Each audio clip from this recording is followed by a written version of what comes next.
I am Daniel Lucas, and welcome to Book 101 Review. Book 101 is all about the books that I read for the last 40 years, and today I have my special guest. She is the author of the novel Corrupted, no other than Miss R.E. Harper or Miss Rachel Harper. So, Miss Rachel, can you please introduce more about yourself? Um, so my name's Ari Harper, and I wrote this book to deal with my own kind of feelings around identity and trauma, things like that. I've also been an education lecturer working in colleges, teaching education, and I'm also a foster parent as well. So, Miss Rachel, thank you so much for sharing your talents to the world. Thank you so much for empowering us. And Thank you what very is much. what inspired you to become an author? Well, I've wanted to be an author since the age of 10, ever since I knew what one was. When I was in primary school, a poet came in, and it was a self published poet, actually. And he came into our primary school, and I was about 10 years old at this point, and he shared his poems and was selling his books to the children and the staff. And I thought, wow, you can actually make money off writing. That's incredible. And then for me, it just started a journey of I want to be a writer. That'd be awesome. So, can you tell us the writing process of Corrupted? Yeah, so I originally had the idea for it way back in 2015. Um, because I have ADHD, I wanted to write a novel that was wouldn't just it would educate people. So I think psychological fiction is definitely where my genre is. But I wanted it to be something that was both challenging for the reader to read about and make them think, but I also wanted it to be challenging for me to write. And I knew I didn't want to just write a story that was, this happens, and this. I didn't want to tell it in a linear fashion. So I had this idea of trying to tell lots of different mini stories within one bigger story. And that's how the plot kind of evolved. And so I had this very clear vision of this psychiatrist and this woman in an office, and the psychiatrist was bordering on being unprofessional, and but she was opening up to him because he was unprofessional and a bit unorthodox. And through a trusting relationship with him, she starts to tell him bits and pieces of her life through flashbacks that are told in chronological order. So that's how the kind of whole book came together. So I started it in the having the original idea for it in 2015. But up until that point, I'd never actually wrote a novel and didn't really understand the process of writing a novel. So for the next like few years, I started, getting together some kind of like method, or trying and failing to get going and get going. And I actually went to London Young Write. They have like a convention in London. It's called YELK, and it's the Young Adult Literacy Festival kind of thing. And I actually met with a literacy agent there, and I was telling her about my idea for Corrupted, and she said it sounds really good. And I got really excited, and I was like, "Oh, good! Like, I'm really glad you like it." And she was like, "But can I give you a piece of advice?" She said, "Anyone can have a great idea, but not everybody can write a novel." And that was the kick up the bum I kind of needed, because I was a bit like, "Oh my gosh, she's right. If I don't stop talking about this and actually do it, I'm just going to become one of those people who just talks about something and never actually does it."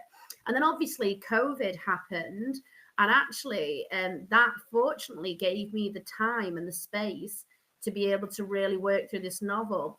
And once I actually got into the writing process and started writing it, it took me about 18 months from that point. So all in all, it took about 5 to 6 years, but it was almost like a process of what I needed to do to write my first novel. So, Miss Rachel, what are your struggles in writing Corrupted? Oh gosh, what wasn't a struggle? I just had no kind of frame of reference really because I'd never. I think writing a novel is such a personal thing, and then unless you have a mentor in it, there's no one to actually hold your hand through it and go, okay, so you need to now put the chapters together, or you now need to do this part, or you need to consider this when you're writing it. There's nothing. Writing is a very solo endeavor unless obviously you have a co-author. So I think the struggle was to keep going and keep going. But actually, one of the things that really helped me is one of my American friends. I would read the chapters to him out loud via like a recording software, and he'd listen to each chapter and he'd give me feedback and he'd say, "Oh, this is really good. I can't wait to see it." And that was kind of encouraging for me because he was like my soundboard. So that was a big struggle. And to be honest, just being able to push through it, and you know, I always say that once I wrote my first book, writing any other book has been much easier process because I now understand the kind of things that you need to write a book. So, what is psychological fiction and how does it differ from other genres? Okay, so psychological fiction is kind of like it's a fictional story, but within that, it really makes you think about psychological concepts like the human experience or what it is to be human, or you know, kind of why things work the way they do. And the reason why mine is psychological fiction is because it deals with themes of trauma and also with identity. So, one of the questions that is asked in book one, because it's part of a trilogy, is how do we become who we are? Do we have a choice in who we or are we a product of our experiences? And how much say do we have in who we become via our identity? So within a fictional story, it really makes you think about those things and ask questions, maybe about yourself or maybe just within the concept of the story. So I think it makes you dig a bit deeper than you probably would with some other genres that you might read. So, what are the main themes commonly explored in psychological fiction as your novel Corrupted? Yeah, so there's lots of themes. I mean, overall, the trilogy itself is about dealing with trauma, and how we deal with trauma ultimately defines who we are. Because life is about, you can't really live and have a life without actually, you know, experiencing trauma at some point. It's very human to go through struggles, to go through things that can be quite traumatic, but it's how we learn to deal with those things that ultimately define us. So it's all about how well do we know ourselves. You know, it's also about trust, you know, learning to build relationships, what draws us to one person, what draws us away from another.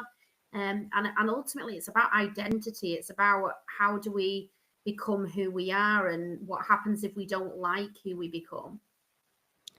So, how does Corrupted delve into the inner working of characters' minds?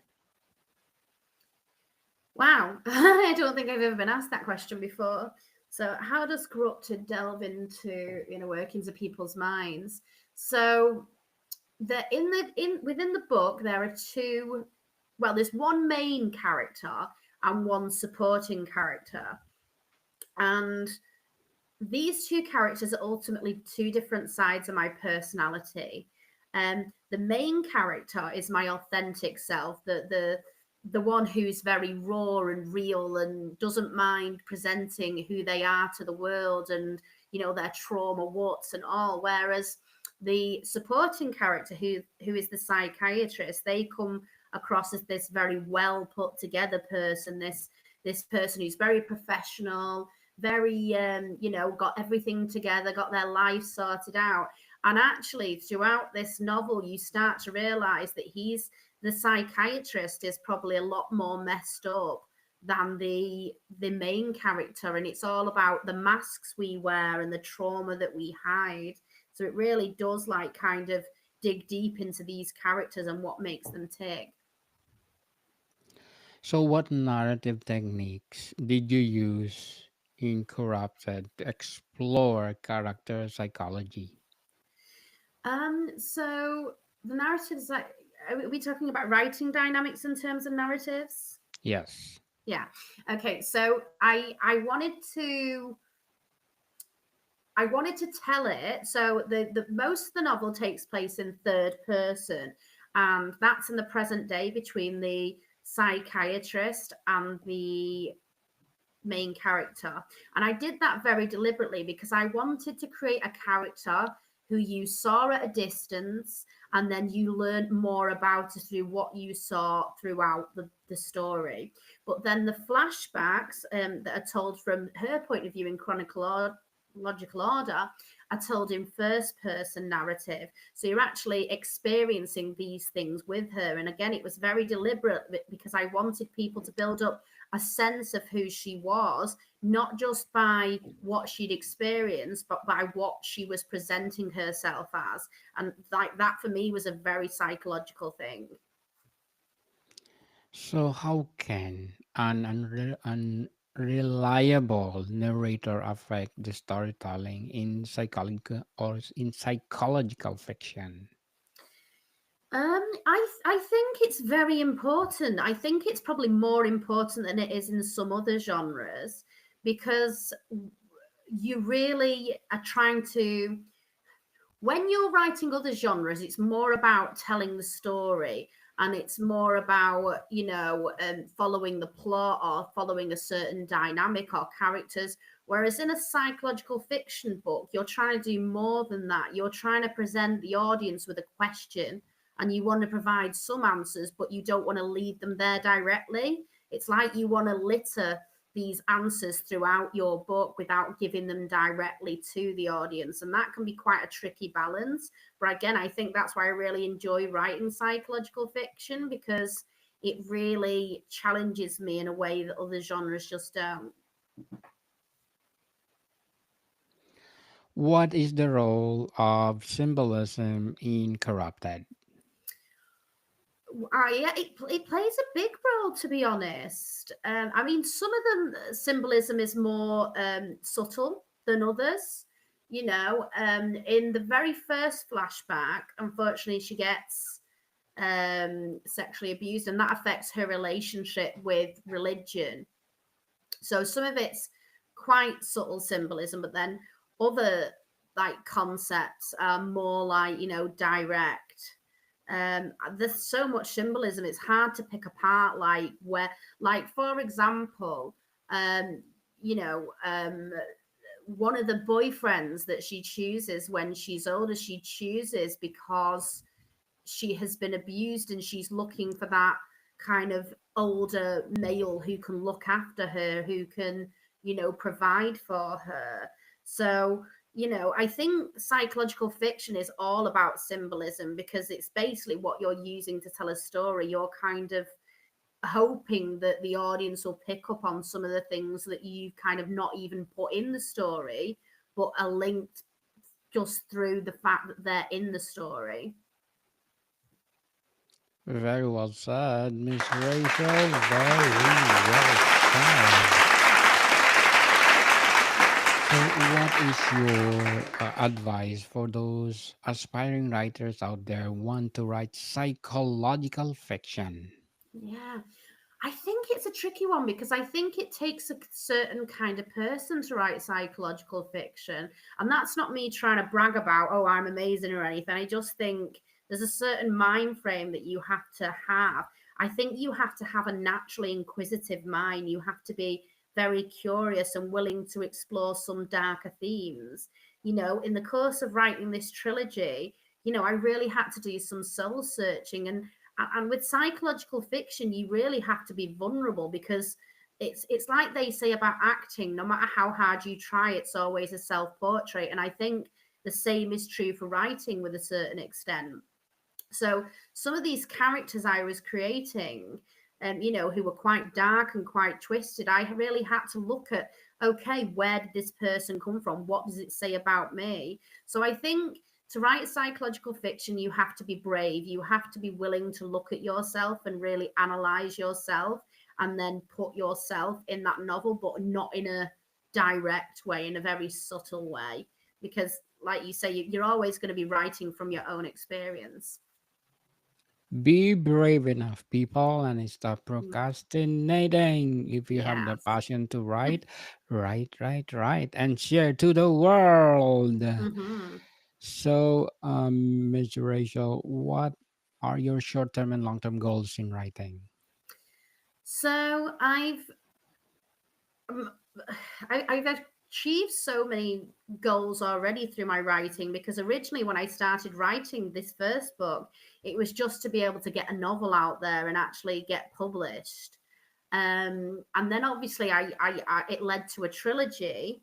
So then I completed that trilogy, and then I did a prequel spin-off to this trilogy. So I've got 4 books out there at the moment, but I suppose my short-term goal is to see my play put on the stage, which actually should be going into production in May of next year, because I've also written a play. So hopefully that'll work out. But I really, really want to put out a novel in 2025, because 2024 is the first time in, I think, 4 years or 3 years that I've actually not put a novel out there. So it was just because, life happens. I've wrote this play this year, but I really want to get back to my roots, which is writing novels, and put something else out there, away from this, because this was very much this trilogy was very much a love letter to myself. It was about me dealing with themes of my own trauma and what would happen within that capacity if I was free to explore them. But I really want to write a novel, which I already have started, away from this world. So it's not just me dealing with my own trauma, it's me writing a complete book and kind of being separate from it. And I think that, again, is a different experience and a different journey. Good luck to your goals, Miss Rachel, and looking forward for more psychological fictions. So, what role does a first-person narration in psychological fiction? Sorry, what role does? First-person Okay. narration. Yeah, I think I think a lot of psychological fiction tends to stay away from first person, because it can be quite tricky to navigate, because like I said, the whole concept of psychological fiction is leaving your audience guessing and leaving them to think for themselves and slowly leading them to answers without actually giving them answers. And it's very hard to do if you're writing from first person, because you're almost like giving that away. So I do think first person can be used in psychological fiction, because obviously I've used it. But it'd be very interesting to see a book that's written purely in first person from a psychological fiction perspective, because that's a whole other thing in itself. Corrupted. What else you can say about it? Just that I think it's a really interesting story. It's challenging on so many levels. You've got this dynamic between the psychiatrist and his patient, and that's they have a challenging relationship, and they go back and forth, and there's a lot of kind of like pull and two there. So you've got the aspect of relationships in there, then you've got these different flashbacks which take place in different places, and there's lots of concepts explored with that. So it's really just takes you on a journey of this person's mindset and how they got to be where they are, and then it leads to a dramatic kind of climax, and then the ending of book one leaves you on kind of like a bit of a cliffhanger for book two. And book two, which is called Afflicted, deals with different concepts of this book, because this book is more about identity and about experience and choice, whereas book two is about guilt and how we learn to love ourselves even when we feel guilty or we don't like ourselves very much. And then that leads into book three, which is all about closure and working through things and coming out stronger and when you go through trauma. So each book has its own theme, and they all kind of, this is why this book, this book can be read as standalone, but I don't know anybody who wouldn't read this book and not want to read the whole trilogy, because it really is like a complete story. It's like going through all these different themes to get to like a conclusion at the end. Is it Silence of the Lamb? Is psychological fiction? Yes, it is. Yeah.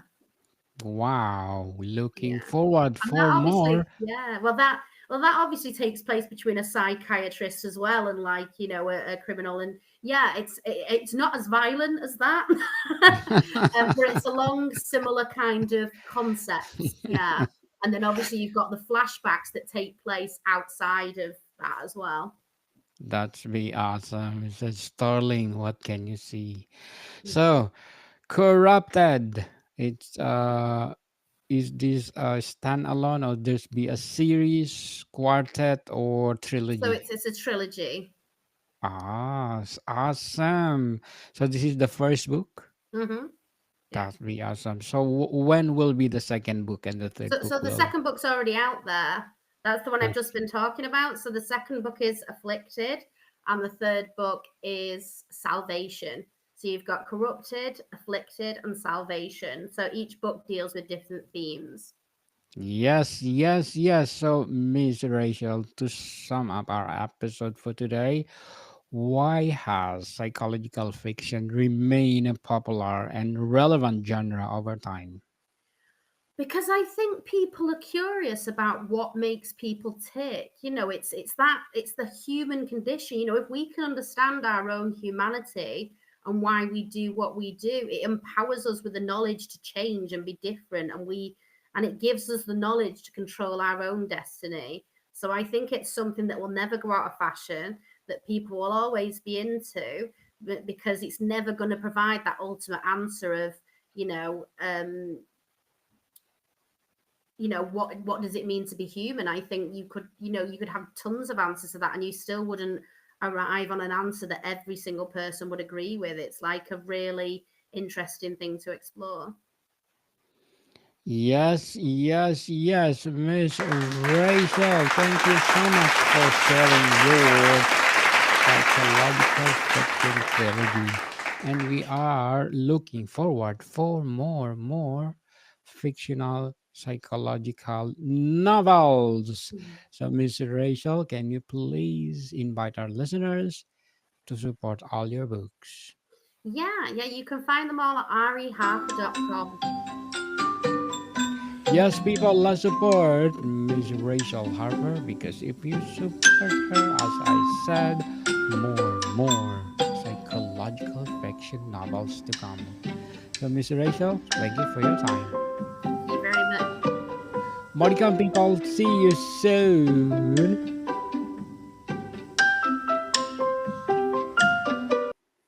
You are most welcome to come back next year, Miss Rachel, and let's talk about the second book of your trilogy.